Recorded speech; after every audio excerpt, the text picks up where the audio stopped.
Salut tout le monde, je déteste tout ici. And I've got a crazy one to talk about today.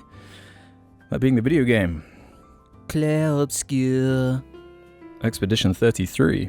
A game that kind of came out of nowhere for me. I had no anticipation for it, but the groundswell, the support for it has been so positive, and the word of mouth has been so good. And it's so weirdly cheap in this landscape of games where everything seems to be going up in price. You can get this game like criminally cheap off those like key websites and whatnot, and it's just as base price is cheap on Steam, which is where I played it. And you know what? I haven't played a good JRPG. I know this isn't Japanese, but it's very much inspired by that style of game. I guess it's an FRPG because it's a French game. It's the intro. But what was the last JRPG I played? It probably was Octopath Traveler 2, which I thought was good, but I haven't had one of these games grip me in a while.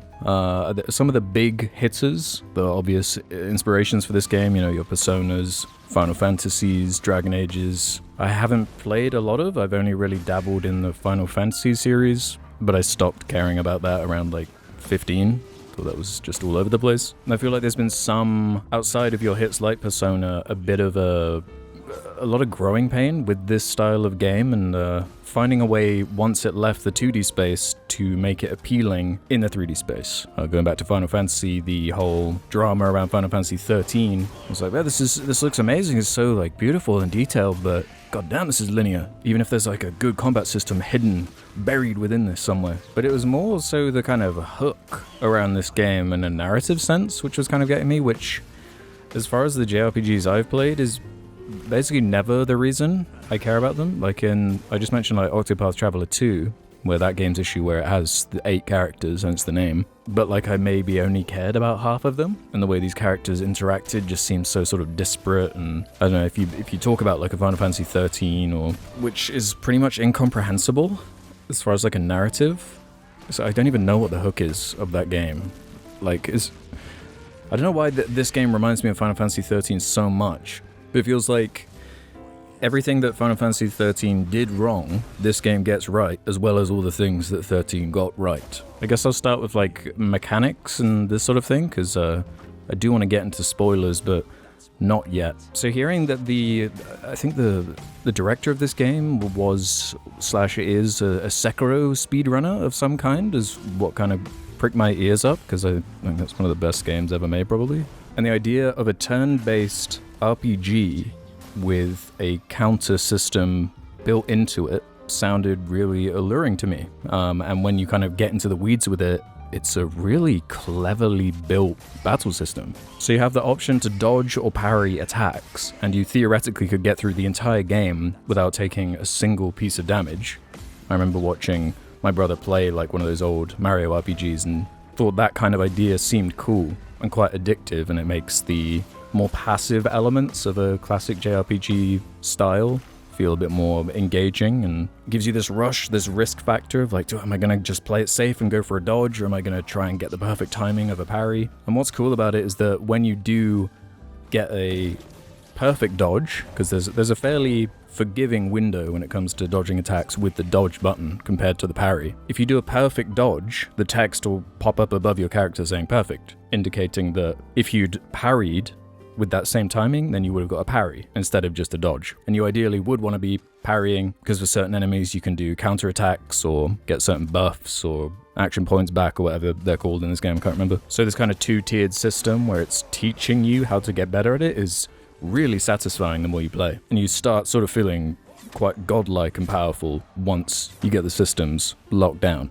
And it was taking me a while to figure out kind of the scope of this game and like what it was going for. Because most of the sort of podcasts and conversations I'd heard around this game is that you're going to be gripped immediately from the opening, where you're introduced to this idea of the gommage and the painteress. But honestly, it wasn't maybe for 2 or 3 hours till it really kind of got its hooks into me. And this is weird for me to say, because I normally really like kind of oppressive, dark media. But I was like, man, if this is the tone, and this is like a 30+ hour game, this might be too much for me, man. This is like horrifying. Like, I know that's the whole point of it. It's about like grief and what you do with those feelings, and like how you're supposed to comprehend the idea of death and loss and what it does to different people, especially if you know it's coming. And yeah, there's all these vocals in the soundtrack, and it's really like overbearing and miserable. I also didn't really understand the structure as far as like you're kind of plopped into like a town, an RPG town, for lack of a better word, and you're just kind of running around talking to people. And I was like, how much talky is this? Like, am I gonna like this? Do I care about this gameplay loop yet? But once you kind of set off, and it wasn't until I was in that kind of first water area, and don't worry, I'm not spoiling things yet, where some of the levity started coming in, and some of the strangeness, the weirdness, is what I really kind of fell in love with this game.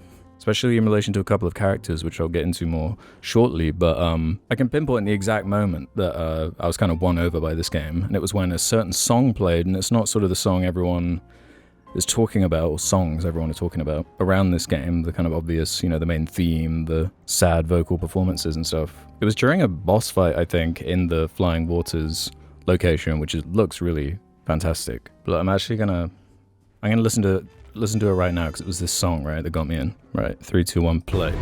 Like, yeah, I'm enjoying this game. It's got like a fun combat system. I'm not the best at it yet. These creature designs are intriguing. This world is intriguing. The hook's pretty good.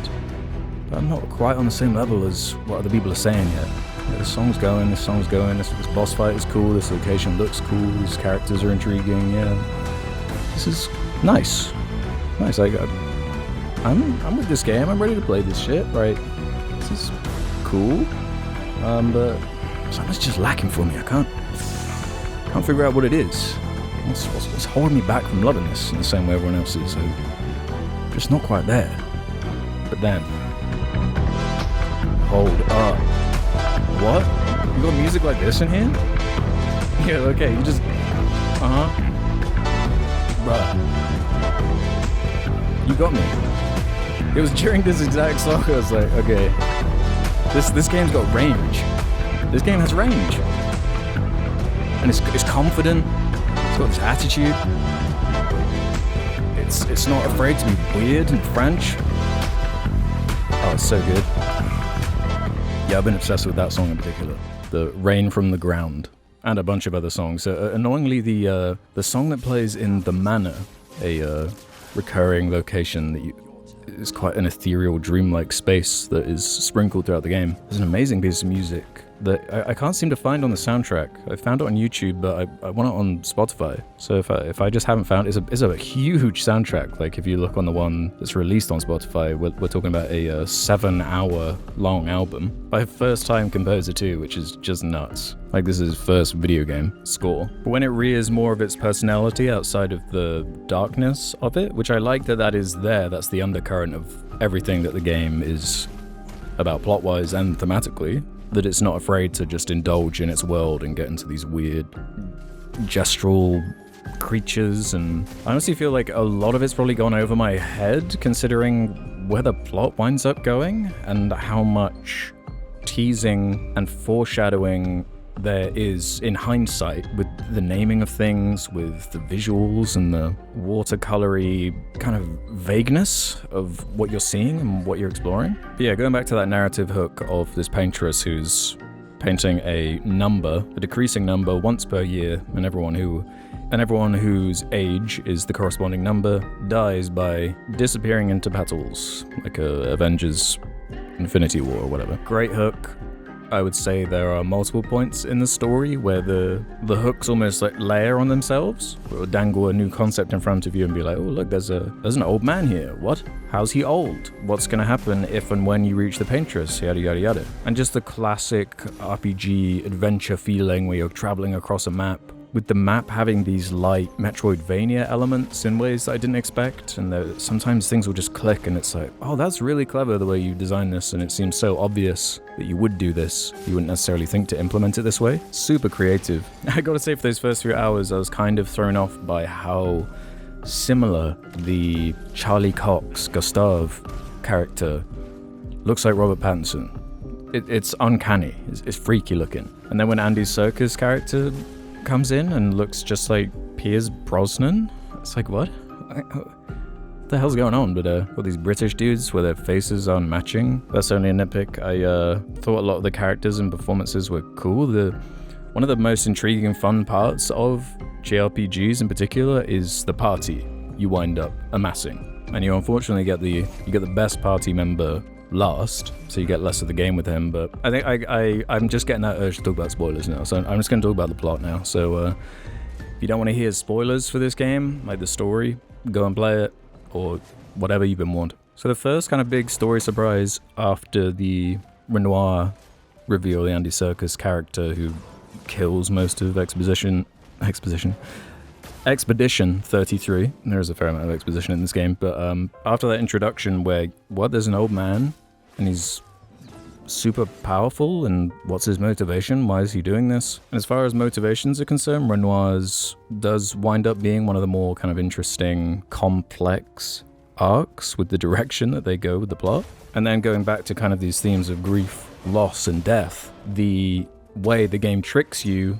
with the Charlie Cox Gustave character just straight up murdering him by the end of Act 1 was like, okay, you're doing things here. You're not treating these characters as sacred. It feels like there's a cohesive, intriguing narrative unfolding here. And I thought that was a really cool, bold decision. I love how the upgrade tree for Gustave is like designed to trick you with these parts locked off, and you're like, oh, is something going to happen to his steampunk arm, and he's going to get like a new arm, and you can swap out arms and get different abilities or whatever. Like, that's where your mind goes when you see it. But obviously it's just to hammer home, nope, he's gone. Just like all the Gomages before, he gets this thankless, gut-wrenching death in an impossible boss fight with Renoir. I love when games do that. I guess Sekiro kind of literally does that in its opening. And as far as the nauseating, repetitive, every game being compared to FromSoft game thing, it does kind of begin and end with the counter Sekiro stuff. Like, it's not a painfully difficult game. You can turn the difficulty down if you're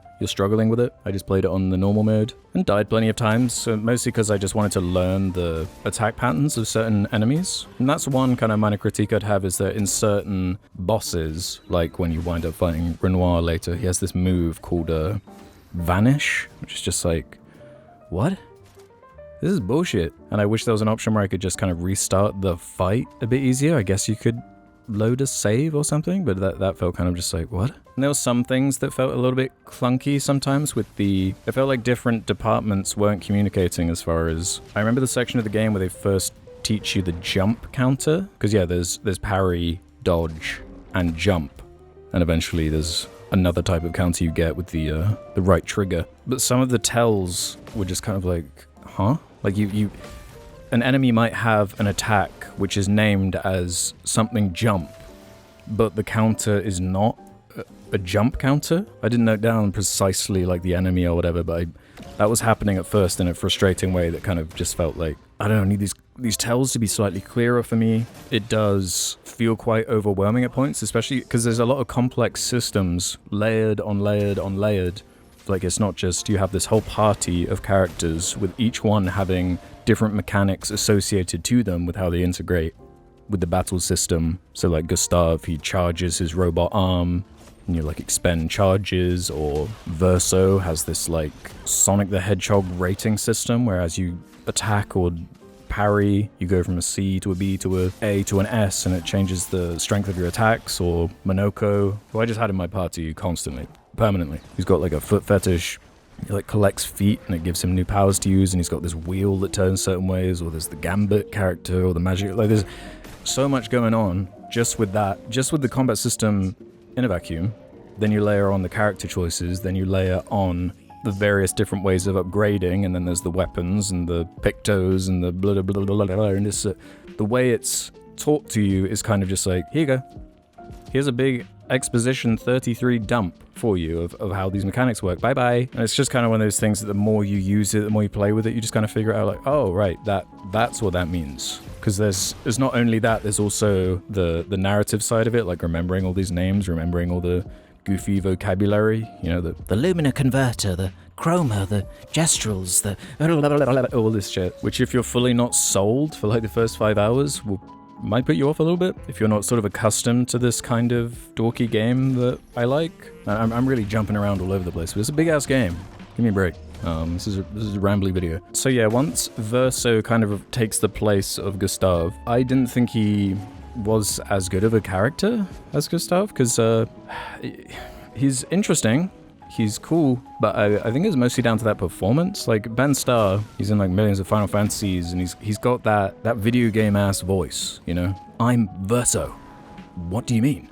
Let's go over there. Whereas Charlie Cox is quite strange, like the way he delivers his lines, and it's like, this is intriguing, and I know that's the whole point, is to like rip away someone you like, and you need Verso as a character in there to get to Monoko and to get into the whole like family reveal. And it was probably my favorite section of the game, Act 2, like the big middle section when you first get Verso, and it's like, who are you? Like, what is your motivation now? There are all these questions that are just stacking on top of each other, and having a character like Verso who is, he's like 100 years old or something, and has all this context and can deliver and trickle out information. It's quite fun and intriguing, but there's some weird kind of moments with that Gustav crossover where I feel like the other characters should be interrogating Verso a bit more, and you do get those with some of these camp interactions, which I thought was a really cool part of the structure of the game, with the way you can rest at camp, and after big sort of moments, you can choose to develop relationships with people and have these cutscenes and dialogue and character moments to sort of fill in blanks and flesh out some of the ideas more. But with how much world, time, dimension, almost bending stuff that goes on, it feels like we almost can't indulge in this too much without it getting so complicated that we'll lose everybody. So this ongoing string with the Mael character, the thread that they're plucking at, where she's having these visions where there's like a masked, burned version of herself that keeps trying to interact with her in some kind of dreamlike vision that she's getting. Once you move into the third act, it's revealed, and this is where I kind of have more complicated feelings about the plot of this game. It's revealed that the whole world takes place within a painting painted by the real version of Verso, who died in a fire, and Renoir is actually the dad of Verso and Mael, and he's gone into this magical painting in order to try and rescue his family from this loss of, I don't think he's called Verso at this point, but the equivalent character. In reality, getting at this whole idea of using media and fantasy to escape your reality, and when that goes too far, is it what someone needs, which is what winds up happening with this kind of choice you have at the end, which I sometimes find superfluous when a game that doesn't really have choices in it builds up to one. But I actually really like the choice here, because it boils down kind of the whole philosophical questions that they're getting at in a very weirdly Black Mirror kind of way. You know, like the San Junipero kind of idea, where it's like, which is better? And the morally correct choice might not be the choice that's best, in like a really kind of complicated, weird, interesting way. And I definitely chose what I think most would consider the like bad ending. I picked Mael basically and got her to fight Verso. So I was like, you know what, live in the fantasy at this point. Like, this world is so much nicer and better than your horrifying family and condition where you can't speak and you're a burn victim and your brother's dead and it's your fault. Like, just live in the fantasy land, okay? And I watched the other version of the ending, like on YouTube, to see what happened otherwise, and it's more like, I guess, kind of morally satisfying.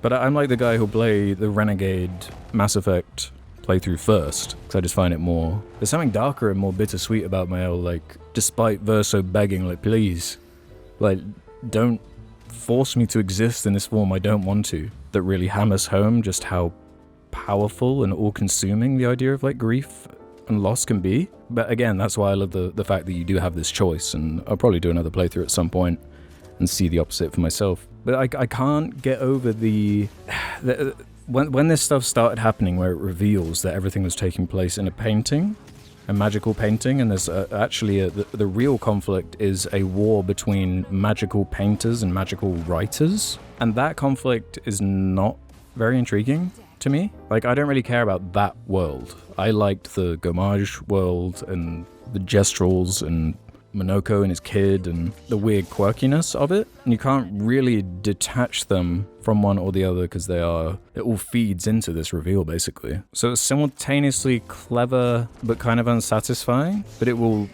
at specific points wield how unsatisfying it is to make a point, like taking Gustav away from you. And I'm glad they didn't kind of undo that and be like, hey, Gustav is back. They didn't cop out the story and kept it having some gravitas as far as like, yeah, when characters die, it means something. But then with that contrasted against like, it's almost the, and it was all in a dream type thing outside of the magical element, the magic painting. It was all in a magical painting. None of it's real.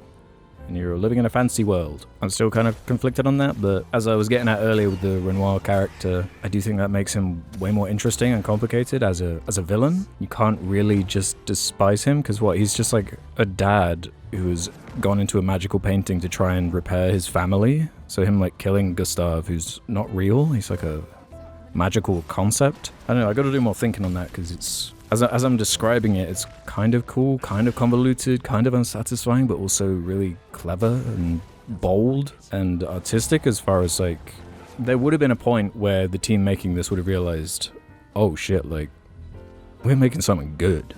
Like this is good right here. I'm resisting that urge to be like, we got a new franchise, it's time to franchise this. Whereas the way the plot goes kind of destroys its franchise potential. Like, I don't even know what you would do with a sequel. Like, I guess you could do a painter, writer, war thing, but that's not really what is interesting about this game. Maybe you could set it in another painting?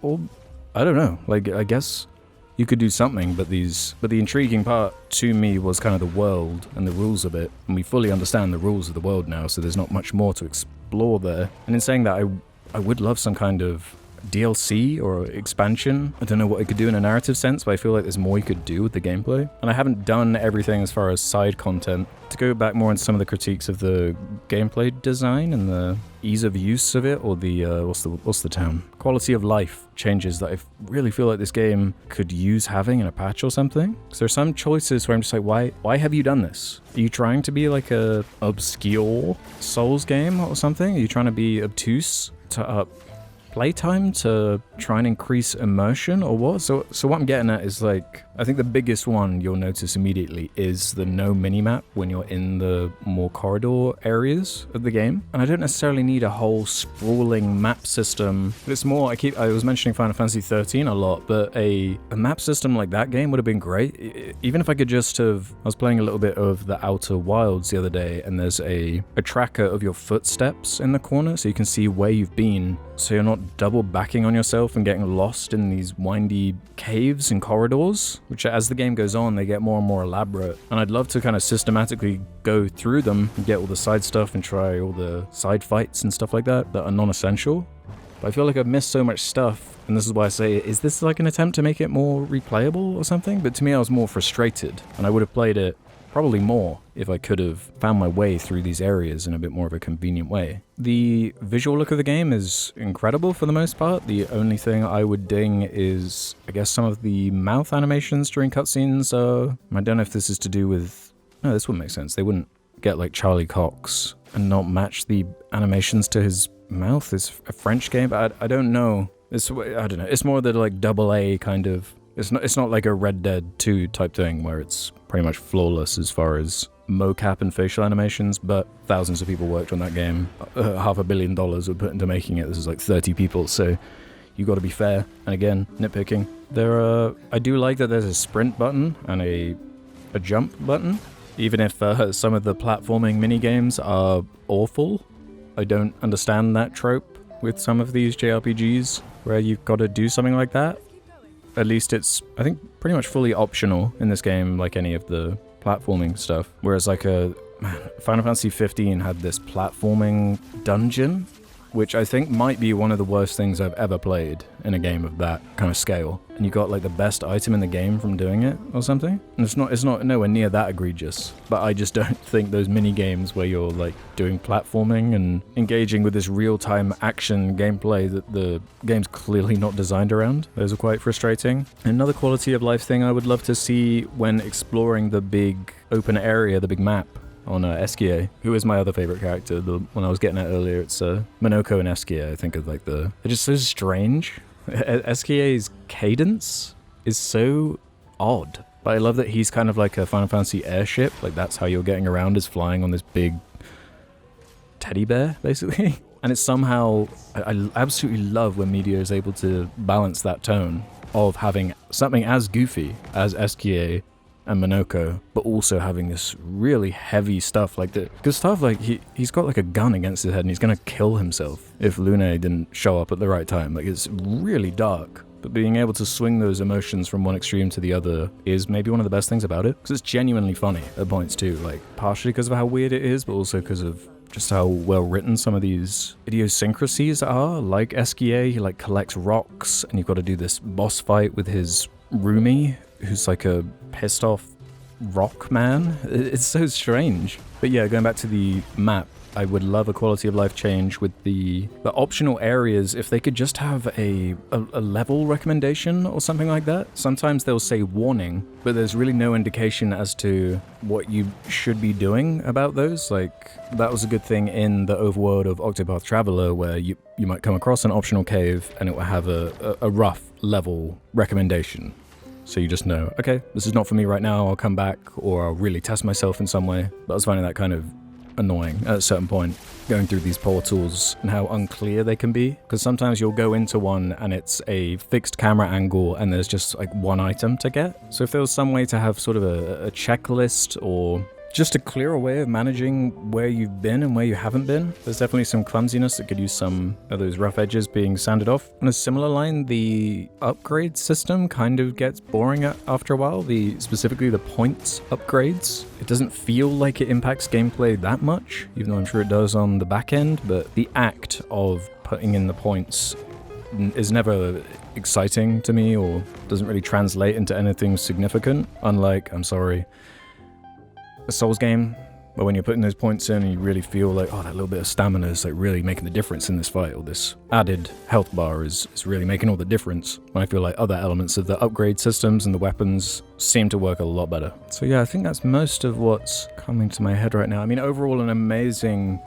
game, probably my favorite one of this year so far that I've played. Not that I've played that many new games this year, but I'm so glad I checked this out. I just kind of want to reward and encourage these new original IPs, making these bold, strange choices, using the medium to tell these strange stories that don't have any limitations and they're willing to be weird and different. An extremely solid thematic through line, even if parts of the plot don't fully work for me, even though I can appreciate and respect what they've done. Extremely content rich, especially for that price. These camp sections, these endearing characters. It has so much going for it, and of course that soundtrack is just nuts. So all of that ramble is to say, yes, this game's very good. I would recommend it. Even if you've listened to this the whole way for some reason and haven't played it and had the whole thing spoiled for you, I would still recommend to play it, especially if you're a fan of these combat systems, because honestly, I don't think I've really ever played a JRPG for its story. Like, I'm mostly there for the gameplay loop and the level grinding and the enemies and the dungeons and the challenge of that. So to have these characters and story actually be coherent and intriguing is a plus for me. Yeah, let me know what you think about the game. Is it overrated? Is it as good as they say? I would say so. I'm not going to stop rambling now because I've got other things to do. Bye!